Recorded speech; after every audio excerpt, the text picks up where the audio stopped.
Google हम users के लिए सैमसंग और दूसरे सारे एंड्रॉयड ब्रांड्स को घूस दे रहा है और एप्पल को आपने आज से ज़्यादा पहले डरा हुआ कभी नहीं देखा होगा।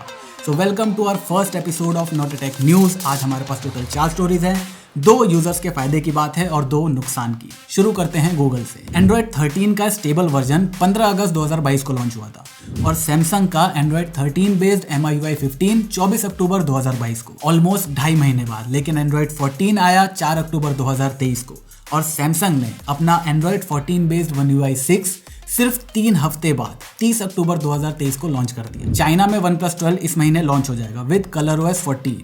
हाँ, चाइना के अंदर ColorOS चलता है OnePlus में। तो हम ये मान के चल सकते हैं कि OnePlus 11 और OnePlus Open जैसे फ्लैगशिप फोन के अंदर OxygenOS 14 का अपडेट हमें इसी महीने मिल सकता है। तो स्टोरी ये है कि पिक्सल में एंड्रॉयड 14 का स्टेबल अपडेट आने के बाद बाकी सारे ब्रांड्स अब अपडेट काफी जल्दी पुश कर रहे हैं और ये करने के लिए गूगल उनको पैसे दे रहा है। बेसिकली गूगल का एंड्रॉयड फ्री है, जो चाहे उसे अपने फ़ोन में डाल सकता है, लेकिन शर्त ये है कि आपको गूगल के कुछ apps like YouTube, Gmail, Chrome वगैरह वगैरह आपको पहले से अपने फ़ोन के अंदर डाल के देना पड़ेगा। जब फ़ोन के साथ ये ऐप्स आएंगे तो लोग इन्हें यूज़ भी करेंगे और इनमें ऐड आने की वजह से गूगल पैसा कमाता है। अब जितना पैसा गूगल अपने प्री इंस्टॉल ऐप से कमाता है उसका कुछ हिस्सा वो स्मार्टफोन ब्रांड को वापस कर देता है। तो अभी गूगल ने अपने इस रेवेन्यू शेयर को चेंज करा है और कहा है आप जितनी जल्दी सॉफ्टवेयर अपडेट अपने फोन के अंदर देंगे उतना ही ज्यादा रेवेन्यू हम आपके साथ शेयर करेंगे, जिसका रिजल्ट आप खुद देख रहे हो। जहां 2 से 3 महीने लग जाया करते थे अपडेट आने में, अब 3 से 4 हफ्ते में हमें अपडेट्स मिल रहे हैं। अब गूगल के पैसे बांटने की बात आई है तो गूगल केवल एंड्रॉयड ब्रांड्स को ही पैसे नहीं देता, एप्पल को भी देता है।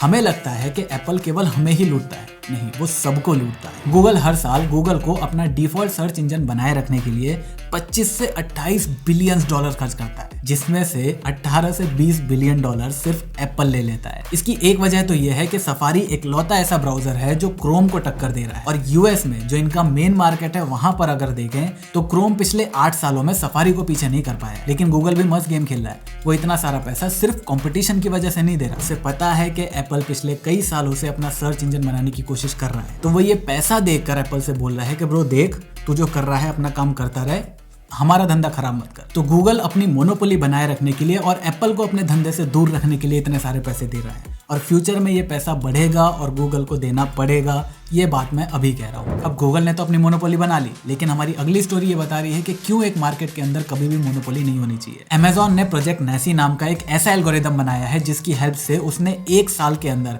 अपने कस्टमर्स को महंगा प्रोडक्ट बेच के $1 बिलियन का प्रॉफिट कमाया है। ये एल्गोरिदम बहुत ही कॉम्प्लिकेटेड है, मैं आपको बिल्कुल सिंपल करके समझाता हूँ। मान लो अमेजॉन को एक टीवी 30,000 रुपए का बेचना है। अब ये एल्गोरिदम प्राइस को ट्रैक करेगा कि अमेजॉन का कॉम्पिटिटर इस टीवी को कितने में बेच रहा है। मान लो वो बेच रहे हैं 29,000 रुपए का, तो अमेजॉन अपने प्राइस को कर देगा 28,000 रुपए।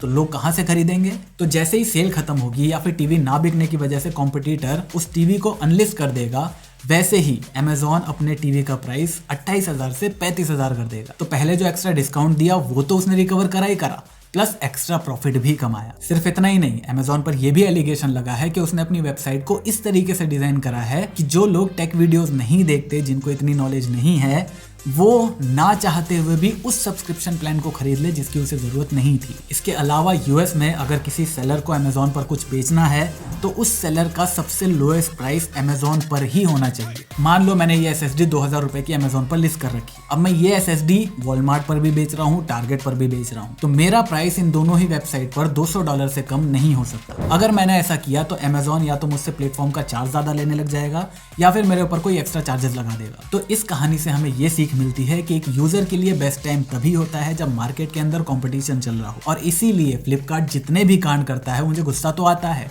लेकिन इस बात की भी खुशी है कि वो मार्केट के अंदर बना हुआ है और उसकी वजह से अमेजॉन अपनी मनमानी इंडिया के अंदर तो भी नहीं चला पा रहा। अब आई नो ये स्टोरी सुनकर आपको थोड़ा सा दुख हुआ होगा क्योंकि शायद फ्यूचर में ऐसा इंडिया में भी होने लगे, लेकिन हमारी अगली स्टोरी आपके चेहरे पर खुशी जरूर ला देगी क्योंकि एप्पल के चेहरे पर डर बहुत कम ही दिखता है। एप्पल जनरली मार्केट में हमेशा डोमिनेट करता है, लेकिन अभी वो थोड़ा डरा हुआ है। बताता हूँ कैसे। नॉर्मली एप्पल एक ही प्रोडक्ट की सीरीज को 1 साल में 2 बार लॉन्च नहीं करता, लेकिन इस साल के जनवरी में M2 Pro और M2 Max आए थे और अभी 10 महीने भी नहीं हुए थे कि M3 सीरीज की पूरी लाइनअप हमारे सामने है। ये इवेंट इतना फास्ट ऑर्गेनाइज करा गया कि लीकर्स को खबर भी नहीं चली और अचानक से हमारे सामने इन्विटेशन आ गया। तो ये जल्दीबाजी एप्पल का डर दिखा रही है, क्योंकि ये प्रोडक्ट इजीली अगले साल फेब या मार्च में लॉन्च करे जा सकते थे। लेकिन एप्पल डर किससे रहा है? पहला तो इनकी मैक की सेल्स डाउन जाती जा रही है, लेकिन ये इतनी बड़ी कंसर्न की बात नहीं है। कंसर्न की बात है क्वालकॉम। तो क्वालकॉम ने अपनी ARM बेस्ड सीपीयूज को लॉन्च कर दिया है और इन्हें लॉन्च करते टाइम क्वालकॉम के सीईओ के आवाज के अंदर जो कॉन्फिडेंस था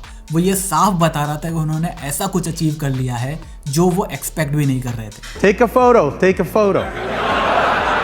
आपने इस आवाज के पीछे का कॉन्फिडेंस और एप्पल के लिए टॉन्ट सुना? क्वालकॉम के ये नए सीपीयू सिंगल थ्रेड के अंदर i9 13980HX को भी पीछे छोड़ रहे हैं, जो सिंगल थ्रेड के अंदर बादशाह था। अब ऑब्वियसली विंडोज और सॉफ्टवेयर के साथ कंबाइन होने के बाद ये कैसे चलेगा वो हमें फ्यूचर में ही पता चलेगा, लेकिन M सीरीज के लॉन्च होने के बाद पहली बार एप्पल को लैपटॉप सेगमेंट में कंपटीशन मिलने वाला है। अब अगर आप ये सोच रहे हो कि इंटेल और AMD का क्या होगा, तो AMD तो भैया कह रहा है कि हम भी ARM के अंदर घुसने वाले, लेकिन इंटेल पता नहीं क्या है, वो अपने उसी 40 साल पुरानी टेक्नोलॉजी को ही लगातार इंप्रूव करने के में लगा हुआ है। तो फ्यूचर में कुछ हो ना हो कंपटीशन तो जरूर होगा, और कंपटीशन के आते ही हम यूजर्स का फायदा, और एप्पल को शायद अपना लालच कम करना पड़ेगा, क्योंकि यही लालच कर करके वो इंडिया में 50,000 करोड़ का बिजनेस कर चुका है एक साल में। IDC की इस क्वार्टर की रिपोर्ट आ गई है कि किसने कितने फोन्स बेचे हैं, एंड कांग्रेचुलेशंस टू सैमसंग, वो अपनी डिजर्विंग पोजीशन पर आ गया है। सेकंड पोजीशन पर है रियलमी, जिसे देखकर बहुत सारे लोग शॉक में आ गए थे, लेकिन पर्सनली मैं नहीं था। उसका रीजन आपको इस वीडियो के अंदर मिल जाएगा। इसके बाद वीवो फर्स्ट से थर्ड पर आ गया, क्योंकि V27 सीरीज ने जो वीवो को पुश दिया था,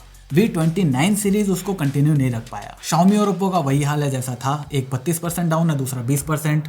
रीजन अगर देखें तो ओप्पो के पास ऐसा कुछ भी नहीं है जिसे मैं एक वर्ड में बता सकूं। जैसे फॉर एग्जांपल iQOO के पास परफॉर्मेंस है, Vivo is equal to camera, Realme is equal to design, OnePlus is equal to premiumness, लेकिन ओप्पो इज इक्वल टू पता नहीं। वहीं Xiaomi का सारा भार संभाल रखा था Redmi के Note सीरीज ने, और Redmi Note 10 Pro Max के बाद ऐसा कोई भी फोन नहीं आया जो उसे कंटिन्यू कर पाए। Redmi Note 12 सीरीज अच्छी थी लेकिन बहुत महंगी थी। तो जब तक Xiaomi वापस से वो वाला फॉर्म फैक्टर नहीं लेके आता, तब तक थोड़ी मुश्किल तो Xiaomi के लिए बनी रहेगी। OnePlus ने अपने आप को प्रीमियम फोन बना रखा है, और प्रीमियम फोन का मार्केट रिकॉर्ड तोड़ ग्रो हो रहा है, और उसका मजा सबसे ज्यादा OnePlus ही ले रहा है, और कहीं ना कहीं उसे मिलना भी चाहिए, क्योंकि OnePlus 11 के बाद जितने भी फोन आए ना, सारे फोन भी बहुत अच्छे हैं और उनकी प्राइसिंग भी। हाँ, पोको ने अपने 50% ग्रोथ से मुझे जरूर सरप्राइज करा है। शायद इनकी 2 साल वारंटी देने वाली ट्रिक काम कर रही है। चलो अच्छी बात है, इनकी पॉजिटिव ग्रोथ होगी तो इनका कॉन्फिडेंस बढ़ेगा, और ये अगर वो गलती नहीं करेंगे जो पहले इन्होंने करी, तो ये मार्केट में कई प्लेयर्स को खा जाएंगे, क्योंकि 25,000 से नीचे इतनी अच्छी स्पेसिफिकेशन दूसरा कोई फोन नहीं दे सकता। इसके बाद है एप्पल, जो कभी इस अदर्स की लिस्ट में हुआ करता था, आज वो इससे बाहर निकल गया है। इंडिया में जो प्रीमियमाइजेशन हो रहा है उसका सबसे बड़ा फायदा OnePlus और एप्पल ही उठा रहे हैं। वेल, इंडिया में सब लोग आईफोन क्यों ले रहे हैं, तो वो वीडियो मैंने बना रखी है। अब आपने ये नोटिस करा होगा कि इस लिस्ट में मोटरोला का नाम नहीं है, जबकि वो पिछले काफी टाइम से काफी अच्छे फोन्स बना रहा है। तो ये लिस्ट इस बात का सबूत है कि हम और आप एक टेक बबल के अंदर रहते हैं, और जो ट्विटर वगैरह पर चल रहा होता है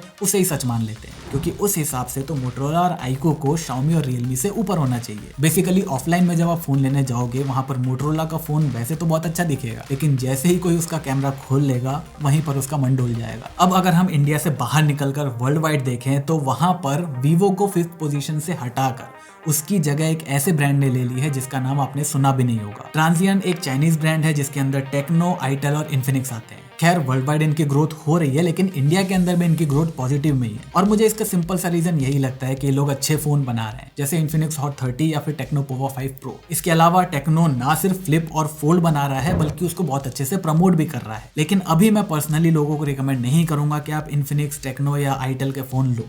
ऑल्दो इन्फिनिक्स हॉट 30 मैंने पर्सनली यूज करा है, बहुत कमाल का फोन है, परफॉर्मेंस बहुत अच्छी है, लेकिन सॉफ्टवेयर में वो वाला मजा नहीं है। कैमरा ठीक ठाक है। तीसरा, 2 साल बाद वो फोन कैसा चलेगा, इस बात पर मुझे कोई कॉन्फिडेंस नहीं है। अब जाते जाते एक आखिरी स्टोरी भी सुनते जाओ, काफी इंपॉर्टेंट है। आपने इंटरनेट पर ये वाली क्लिप तो देख ली होगी। मुझे और आपको पता है कि ये लड़की ऐसा नहीं कर सकती, और डीप फेक करके कोई तो टेक्नोलॉजी है, लेकिन अगर मैं ये क्लिप रोड पर 20 लोगों को दिखाता हूँ, तो उसमें से मैक्सिमम लोगों को ये पता नहीं चलेगा कि इसमें किसी तरह की कोई छेड़छाड़ करी गई है। इवन लोगों ने सेलिब्रिटीज का पूरा इंस्टाग्राम पेज चला रखा है केवल AI की मदद से। तो AI की ताकत से जितना हम फायदा उठा रहे हैं, उससे ज्यादा इंपॉर्टेंट उसकी ताकत को भी रोक के रखना है। ये मैं नहीं कह रहा, ये चैट GPT बनाने वाले खुद सैम ऑल्टमैन कह रहे हैं। क्योंकि देखो ना यार, 11 महीने पहले जो मिड जर्नी एक प्रॉम्प्ट लिखने पर ऐसी इमेज बनाकर देता था, वही सेम प्रॉम्प्ट आज लिखने पर वो कुछ ऐसी इमेज बनाकर दे रहा है। और इन्हीं चीजों को देखते हुए अभी दुनिया का पहला एआई सेफ्टी समिट हुआ था, जहां पर इलॉन मस्क ने एक बहुत ही कमाल की बात कही है। वो कहते हैं कि इंसान भले इस धरती पर सबसे तेज ना हो, सबसे ताकतवर ना हो, लेकिन इंसान इस धरती का सबसे इंटेलिजेंट स्पीशी है। लेकिन ह्यूमन हिस्ट्री में पहली बार कोई इंसानों से ज्यादा इंटेलिजेंट बन रहा है। तो इस स्टोरी को सुनाने का मकसद यही था कि एआई एक ऐसा बेलगाम घोड़ा है जिसके स्पीड के बारे में हम खुद नहीं जानते। और चाहे एआई को सेफ बनाना हो या फिर लोगों को एजुकेट करना हो कि एआई क्या क्या कर सकता है, ये दोनों ही काम बहुत मुश्किल है। क्योंकि बहस की आंख हर दूसरे दिन कोई ना कोई एआई उठ के आ जाता है और कहता है कि मैं ये काम कर सकता हूँ। जैसे अभी किसी ने टाइगर 3 के इस टॉवल फाइट वाले सीन में कैटरीना कैफ की इमेज के साथ छेड़छाड़ कर दी। अरे भाईजान, मैंने नहीं बोला ये मार्केटिंग टैक्टिक है, लाइट क्यों कटवा दी?